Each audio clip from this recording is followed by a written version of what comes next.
gave you the nickname Artemis? Oh gosh. He actually came to a show last month. I was going to Tennessee University in Cookeville, Tennessee. I went to Ohio State later after the Marines, but everybody had cool nicknames. And, Snake and Woody and Flash. This one guy, Don Nelson, his name was Flash. Well, a friend of mine, Alan Gebhardt, his nickname was Snake. And he came to the show last month in Tennessee. And he's the one that dubbed me Artemis because we were taking Greek mythology, one of my classes. And he came up with Artemis, but I thought it was a girl's name. So I was like the boy named Sue. And I hated it. And then a show called The Wild Wild West came out with Artemus Gordon, and it was a guy. And so I was happy about that. That was the only other Artemis I could remember knowing. Well, there is, I dropped my earbuds. I'm not used to wearing these. There is a Greek mythology Artemis, which I think is the sister of Apollo, and something about the goddess of virginity. Yeah, and also they named that moon rocket that's out there. Yeah, that's going to the moon. Yeah, people have sent me memes of the rocket on the launch pad with a picture of me down the side of the rocket. That's funny. And that's funny. It's a different spelling though. It's funny. Well, now your film, Street Survivors, the real story of the Lynyrd Skynyrd plane crash. So you named it The Real Story. So, I take it there has been some discrepancies in the past about some of the things that happened. Is that why you called it The Real Story? Well, to be honest with you, the movie is from my perspective, but I opened the movie by saying there have been many accounts. So how if there's 10 people standing on a corner and there's a car wreck, you might get at least 8 different stories of what happened. So I'm not blaming anybody. I'm not saying that there are discrepancies. A lot of people were traumatized in that plane crash. It's something that we all have to live with every day. Every time we shut our eyes to go to sleep, it's there. It's like a parent losing a child, which has got to be the very worst there ever is. A parent losing a child. It never leaves you. And this plane crash, because of how traumatic it was and intense, it never leaves us. And so there were different accounts of the movie, of the plane crash. And I'm not saying anything against anybody that remembers anything they remember. All I know is I was never knocked unconscious. I am a pilot. I lost my father in a plane crash. I lost all my friends in a plane crash. If I'm not qualified to tell the story, no one is.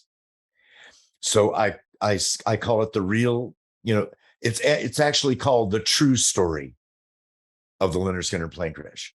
Okay. And there are people that have chimed in that weren't even there. Mm-hmm. So they don't know, but I know. Mm-hmm. So that's on their conscience. But people that were on board that plane and their families, a lot of people saw things differently. But I know what I saw because I was back and forth to the cockpit. I am a pilot. My father was killed in a plane crash. So I had reason to really pay attention, and I was never knocked unconscious. So that's the reasoning for that. Got it. That's an interesting point that you're a pilot. Did you have, when the plane, I don't know how long between you getting into the air that it started having problems, but I'm sure you can tell me that. But so did you begin to have a conversation with the pilots as to Oh, you know, what was going many. on? Oh, yeah. I kept going back and forth into the cabin, telling everybody to put out their cigarettes, turn off all lights, conserve any energy that we had on board that plane. Then I'd go back to the cockpit and see what the situation was. I flew that particular plane. Both of our airplanes I flew.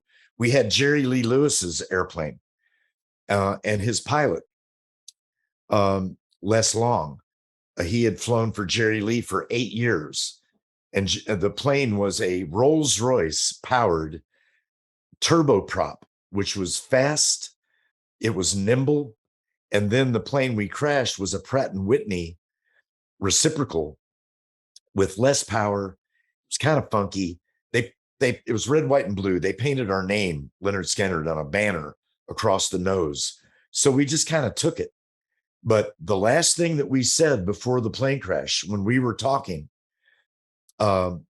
sitting on up in the front of the plane, we were going to get a Learjet for just the band and 2 brand new tour buses for our backup singers, for the girls, and for our crew. And they could follow the equipment. And our time in the air would be not 2.5 hours or 2 hours, but it would be more like 35, 40, 45 minutes. And we were going to buy a brand new Learjet just for the 7 of us. The girls have their own bus and the crew. But of course, Ronnie was killed. And that dream, we were going to move our whole operation from New York City to Jacksonville and build a studio with loading docks and apartments for people that lived out of state.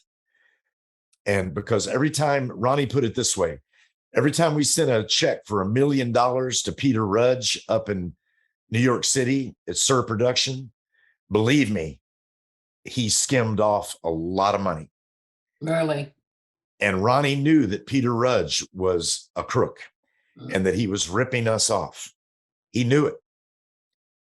And he wanted the whole operation to go back home to Jacksonville, which we all agreed, you know, that the plane that we were on, it was ridiculous. It was not in good shape. And the gauges didn't work, the gas gauge didn't work because we didn't have a full tank.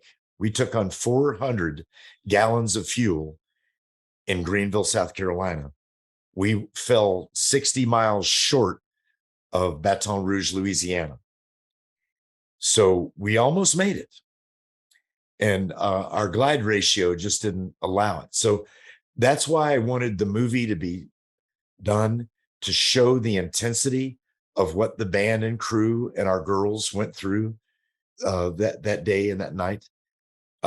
We did it. We prevailed in the courts, in the because we were sued by everybody because lies were told, and then we were sued. That's as negative as I'm going to get. I won't go any further. I understand your book can't be published because of that lawsuit. Oh, I'm going to release my book someday.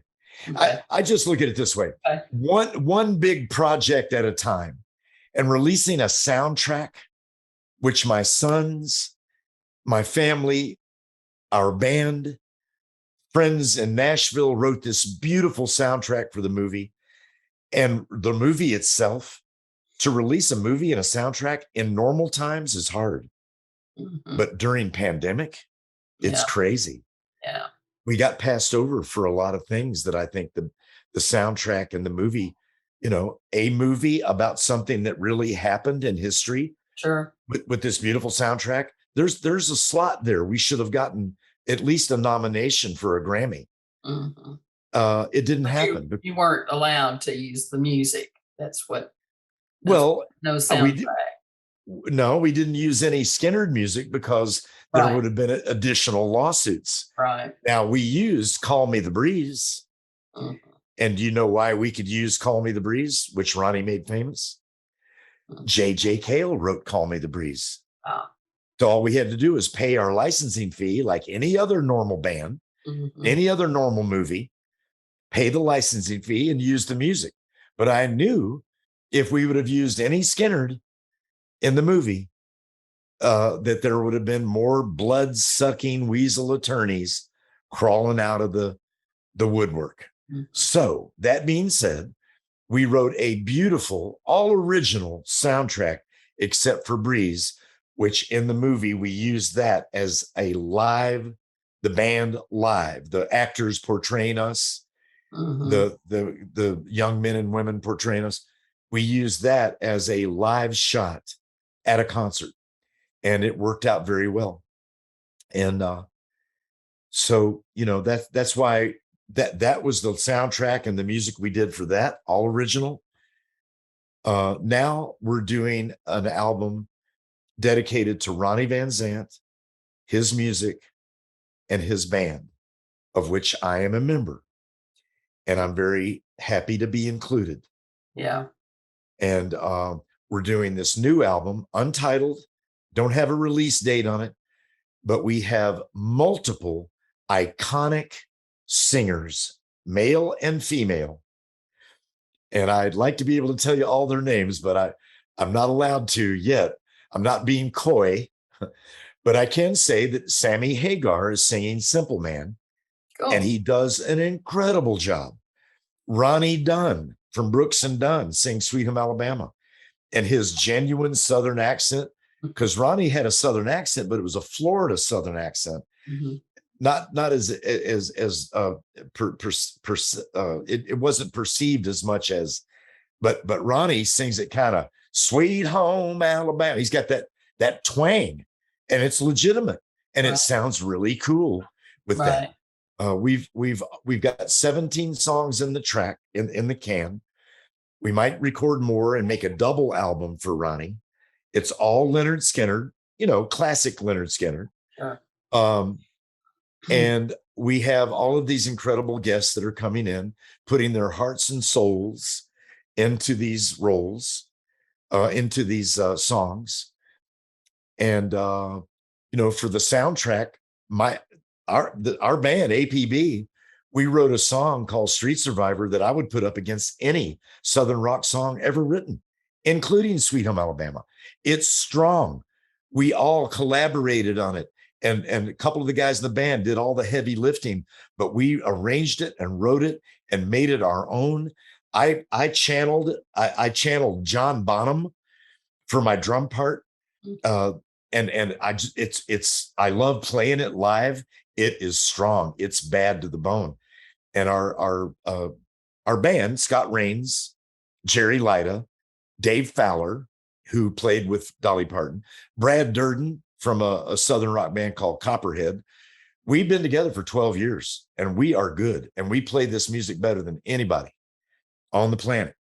Accuracy, respect, and honor. So we're doing this album to commemorate the 45th year since our plane crash.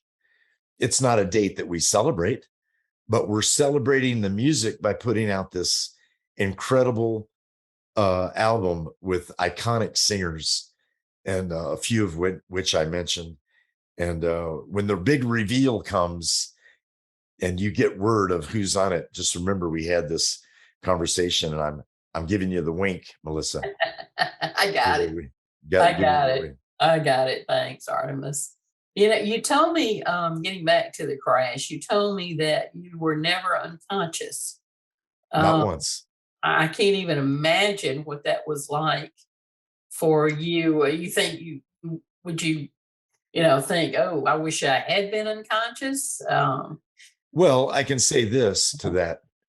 Um, I've been in 3 airplane crashes. I've been shot. I've been stabbed. I've been in many car wrecks and motorcycle wrecks. Not all my fault. Um, but after the Skinner plane crash, I had survivor's guilt. And nowadays, if you have a plane crash, there is grief counseling. Back then, the grief counseling was drugs and alcohol. So there was about a 2-year period. It took me 2 years to get that out of my system. where I was, drinking, I guess trying to kill myself. And I'd get really drunk and somebody'd say, well, here's some cocaine. That'll straighten you up. Then you do a bump of cocaine and then you want more alcohol. I watched it destroy so many of my friends. I knew that I had to get a handle 2 years after the plane crash. I had to not let that be a part of my life. And it's not. I'll have a glass of wine. I'll have a beer, but drugs, the coke and all that stuff, it's horrible stuff. And but that was our grief counseling. And well, there wasn't any PTSD, back then either. absolutely. I have post-traumatic stress but disorder. I'm sure you had it. Yeah. I have it now. Yeah. I still have it. I mean, I deal with it, but getting out of that plane crash and going for help, I saw some things that I wouldn't wish anybody to see. Our pilot and co-pilot, I knew definitely they were, let's just say they were not alive. And I knew that the only thing that was going to help was help. So I started putting one foot in front of the other because of my Marine Corps training. And I made it out to a farmhouse and brought help back to the crash site. And that's what were your injuries? Chest injury? My legs and arm, a lot of lacerations.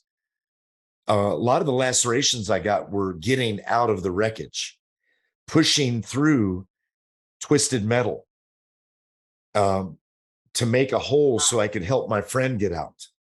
Once I got out, I went back in to get him, Don Kretschmeyer. And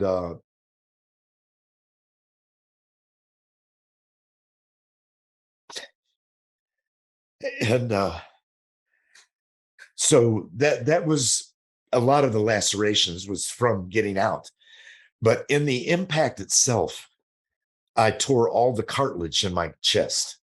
Everything shifted. My whole chest shifted, and all of this ripped. And so I had to hold myself together.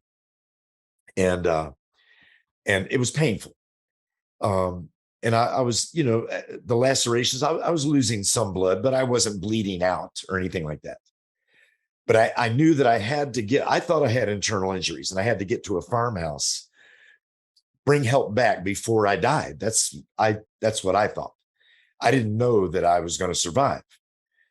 And that's where survivor's guilt comes in. You go, well, why did I live and they didn't? Why did, I'm sitting in this seat. Cassie Gaines is in this seat. She died. I'm here. So all I can do is get my incredible band, APB. We go all over the country, New Mexico last month. This last weekend, we played up in Michigan, at the top of Michigan on Lake Huron, beautiful venue. Then we went to Lancaster, Pennsylvania and opened up packed house with the 38 Special. People love Southern rock. People love Ronnie Van Zant's Southern rock. And so as long as I can play it right, and that's going to be a long time, and in this band, we are going to take Lynyrd Skynyrd music to the masses, to the little places that bigger bands wouldn't play because they don't get $100,000. We don't charge $100,000. Sure, we like to get paid, but we'll go play these beautiful old theaters built in the 20s, where Charlie Chaplin sang, or and acted, and we get to play all these beautiful venues all over the world, and we're going to continue to do that. Our movie's out. The soundtrack is out there. Again, I want everybody to know I don't make money on that. I gave that story to Hollywood. And then our new album, which is a modern edge to these classic songs with all of these iconic players. And we recorded Freebird. And I can say this, that Gary Rossington, the other member of Lynyrd Skynyrd, the only other member of the real Lynyrd Skynyrd, Gary played on that. We didn't know if it would happen, but Gary and I, for the first time in almost 40 years, 35 something years, are playing together on a track in honor of Ronnie with an iconic vocalist. And I can't tell you who she is. Okay, just initials or something. I can tell you she's being inducted in the Rock and Roll Hall of Fame. Okay, okay. That's a fairly good clue. Okay, so I'm not allowed to say it. I'm not being coy. I promise, Melissa. Oh, I get that a lot. Don't worry about it. But Gary's on it, and that's a big deal. Right. And we've got all these other great people, and the list goes on and on. And we offered a song to Winona Judd because we know that her heart is broken. Right. And she's very busy. She's got a lot to deal with, but we thought just if she needs a little something extra to keep her busy, sure, she can whichever she wants. Sure. But what was your? I'm Yeah, sorry. Go ahead. Oh, I was just saying I texted her and we talked back and forth. Okay. I've known what Winona. was your relationship like with Ronnie? Well, we're the same, pretty much approximate age, and we had a different relationship than the rest of the band. They were all like his children. I was more like a peer, and plus he couldn't whip my ass, so we hit that. There was that. Because he was abusive to the rest of the band members when alcohol came in and everything. We did not have that relationship because I was just out of the Marines and everything. Ronnie was an incredible person. Don't get me wrong. Anybody that drinks acts like a fool sometimes. Anybody drinks too much. Right. But I just want to thank you so much, Melissa, for giving us the opportunity. So, with our movie, the 45th year anniversary, that's kind of a significant remembrance. And our new album that's coming out, I wish I could give you a working title. I wish I could give you more information, but thank you for the opportunity